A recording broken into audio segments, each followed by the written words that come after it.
Hey everybody, Dr. O here.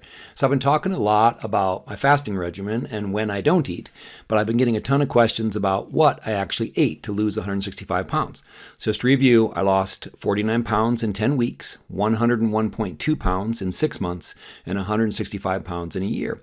And it's pretty awesome that I'm recording this video today because this is actually my 2-year anniversary of the day that I started. And I've now lost 180 pounds and I've added some more muscle and I'm still making amazing progress. And most importantly, I've maintained my weight loss. So what did I actually eat though?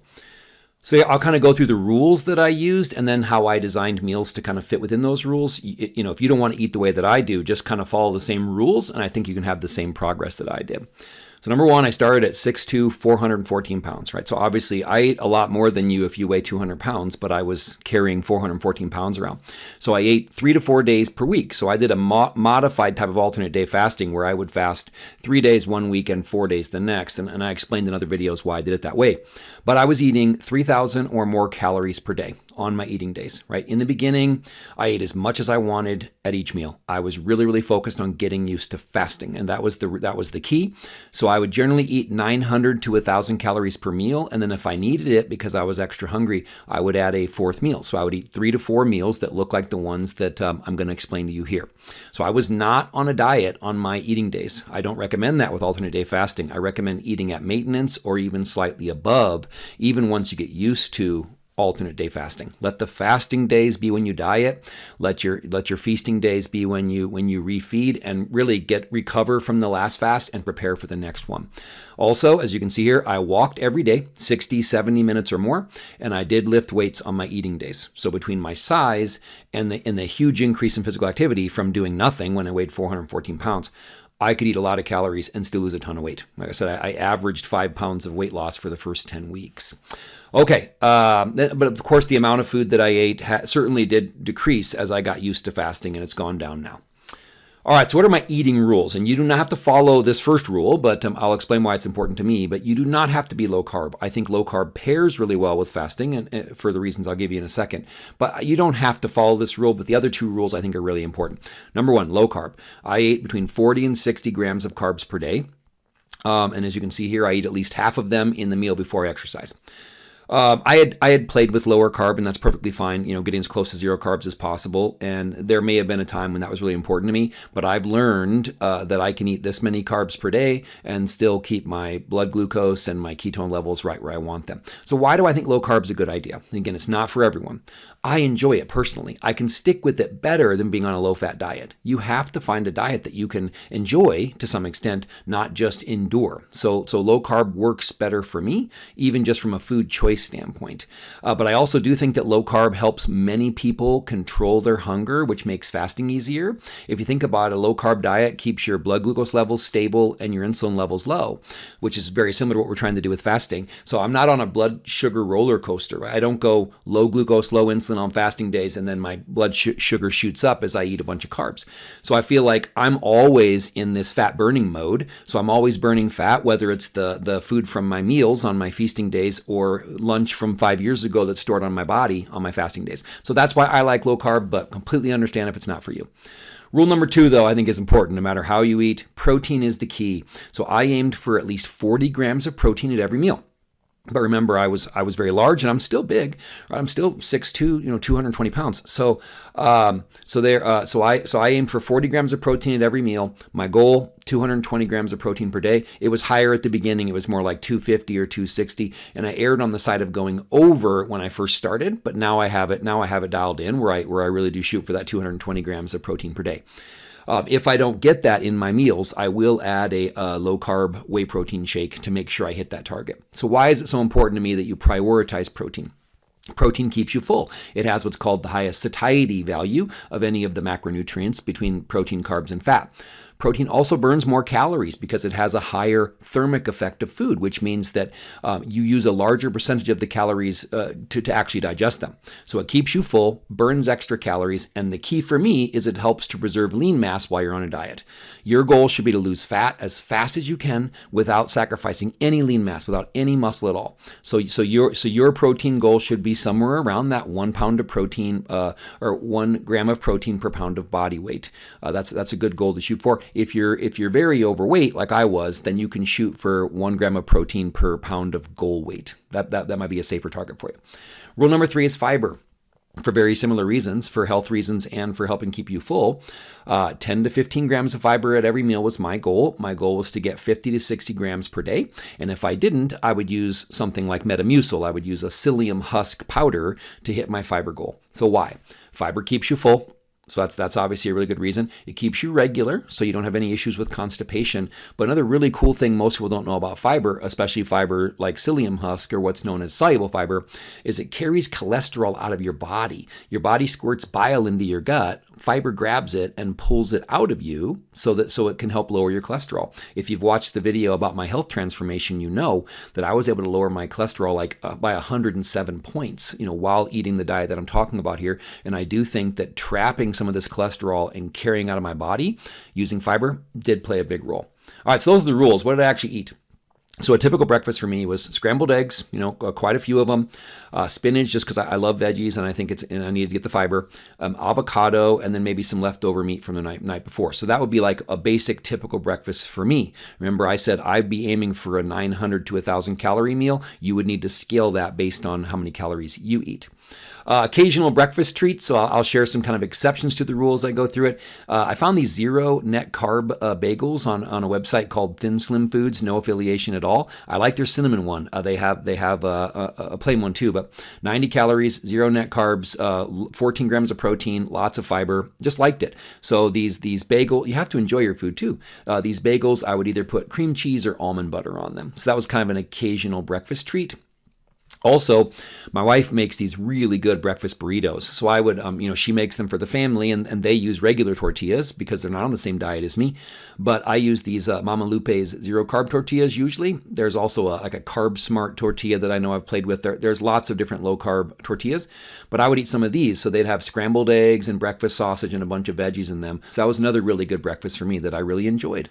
The cool thing about my diet is I really enjoy everything I eat. There's not like a flavor explosion every time I eat, but I enjoy every meal. I'm not like sick of eating these things. I really do enjoy them. All right, so what's a lunch look like? Salad, bunch of greens with chicken, bunch of chicken, and then olive oil for the healthy fats, and then macadamia nuts. See, macadamia nuts I think are the best low carb nut out there. I really like them. They're kind of expensive, but good way to get some healthy fats. Then I really like this Good Culture. Again, no affiliation with anything here, but Good Culture cottage cheese. It's just if you don't have this in your area, just a lower carb cottage cheese. Basically, half as many carbs here as you'd find in a typical cottage cheese, and 19 grams of protein, which is pretty sweet. So that's what a typical lunch would look like. Lunch on the go, so a few days a week I'm gone during lunch, and if I'm eating, I use this keto bread. I just buy it at Walmart, but there's lots of low-carb breads out there as well, so I could make a low-carb sandwich or a wrap using those low-carb or zero-carb tortillas. So it might be, deli meat and cheese. I make this wrap that's a chicken bacon ranch wrap, so a little bit of cheese, a little bit of bacon, and then a bunch of chicken, and then some ranch that my wife makes, but those are some really good lunches on the go for me. And then here's another one I really like as well. We buy these at Costco. Again, I don't know if you have a Costco in your area, but just it's an apple and Gouda cheese chicken sausage, basically like a bratwurst type of thing that I could eat just as is, or put them on a wrap, or put them on the low carb bread.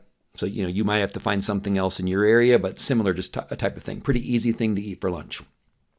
And then what's a typical dinner look like? Just meat and veggies, right? That's basically what most meals are. I might add a low-carb bread or a tortilla or something, but I'm mainly eating meat and vegetables. So steak, salmon, chicken, and then I might also use those tortillas. You see, I really like them. They're also higher in protein and higher in fiber and low calorie. Some of those normal tortillas are like 200 calories. It's just, way too many. But so I might do soft shell tacos with either ground beef or chicken, those types of things. But then lots of veggies. You see broccoli, asparagus, kale, lettuce, peppers. You see here, my family really loves vegetables, which is great. But so looking here, I just wanted to show you that we have a garden in our backyard. So we grow a bunch of our vegetables. We buy the rest of the store. And then we do have a hydroponic garden inside for the winter. I live in South Dakota, so we definitely don't get to garden year round. All right, what's an occasional dinner treat? So this would be, every couple months. Also from that Thin Slim Foods website, They have zero carb pizza crust. You see here, low calorie, zero net carbs, high protein, lots of fiber. So we make like a low carb pizza. So some pizza sauce that's pretty low carb, bunch of meat, bunch of veggies, some cheese, and that's a really nice treat every once in a while. Just take a break from just the typical dinner or supper. So what do I drink? I've had this question as well. So first of all, I drink a lot, like whether I'm dieting or not, whether I'm fasting or eating, I'm constantly drinking, right? I always have a water bottle with me. Of course, when I was 414 pounds, I always had a soda with me. So that was one of the big changes I made. But I do aim for around a gallon of water a day. And then I think electrolytes are very important. I've made videos about that. So I actually make my own concoction if I'm at home, where I just mix sodium and potassium powder and magnesium supplements. But the LMNT electrolyte brands are something that I'm really starting to like. That's anytime I'm out of the house, I take those with me in case I need electrolytes. I might use one a day or two, depending on how I feel. I do have coffee, and then I have tea in the evening, no decaffeinated or no caffeine tea, because I think that impacts my sleep a lot. So coffee and tea, those are both good. Even with clean fasting, they actually both can accelerate autophagy, which is one of the health benefits of fasting. So I don't think many people would have a problem with that. But in case of emergency, so I think I'm going to lose some of you here, because I think if weight loss is your primary goal, I do not think that clean fasting is always required. So things like chicken broth, sugar-free gum, diet soda, these are things that I think that many people can get away with, and it's totally cool if you don't want to. But in the beginning, right, I was really struggling with fasting, so chicken broth was a huge deal. So yeah, I was having 20 or 30 calories of chicken broth, a couple grams of protein, but it allowed me to keep going with the fasting, and I think that's super important. So I don't think everyone needs to fast clean if weight loss is their priority. You're going to read in some books and you're going to read online that things that make it sound like a diet soda or a piece of gum will ruin your fast, but I don't see it that way when I look at the research or in my personal experience. So I'll dive into the science later. I've looked at 40 studies recently about artificial sweeteners and glucose and insulin, not saying they're healthy at all, but I'm having a really hard time seeing how they're going to cause major changes in insulin levels or glucose. But we'll come back to that. But I have this. This is the Biosense breath ketone meter. It's scientifically validated. Love this. Again, no affiliation. It's called Biosense breath ketone meter. But I've tracked my blood glucose and my breath ketone levels since the beginning, and I don't see any difference, literally zero difference between days that I fast clean or days that I have a diet soda or a piece of gum or those types of things. I honestly just don't think the human body is nearly as easy to fool as some people do. So no difference. I could show, side by side, I can show you the readings, and I couldn't tell you at which day I drank just water, coffee, and tea, and which day I had some of these other things. So do not think you need these things. Do what is right for you. You can absolutely skip these things. You can fast clean. I always say fast as clean as you can, but as dirty as you need to stick with it. Sustaining your fasts is the key. I'd rather you have a piece of gum and stick to your fast than give up, right? So will a piece of gum slow down your progress? I honestly don't know, but I know that quitting will. So keep that in mind. So what does my maintenance diet look like? So I got here, lost 165 pounds. Literally a year ago today was when I weighed in, and I was down 165 pounds. My diet hasn't changed much at all, right? I basically just eat more meals. So the meals look the same, even their size is the same. So I just scale up or down how many meals I eat in a week if I'm trying to gain weight or lose weight. So this is why I love fasting, right? I just don't have to change what I eat. My maintenance diet basically looks like my weight loss diet. I just add in a few more meals throughout the week to maintain my weight. I do have periods where I actually do add calories. So I'm focused on performance. I'm focused on building muscle, right? I've gained at least 15 pounds of muscle, and I've gotten much, much stronger over the last couple of years. So if I do that, if I'm really focused on that, I'll eat 4 meals on those days instead of my typical 3. And then I will, so I'll increase my calories and increase my carbs a little bit, just a little bit. I basically will add a smoothie with almond milk and frozen berries and yogurt and some whey protein. I'll add that smoothie 1 hour before I train. But that's basically it. So my maintenance plan, very, very similar to what I was eating in the beginning. All right, there you have it. I absolutely hope this helps. Please ask questions. Let me know what else you need to hear. All right, I want you to succeed. So I hope this video helped. Have a wonderful day. Be blessed.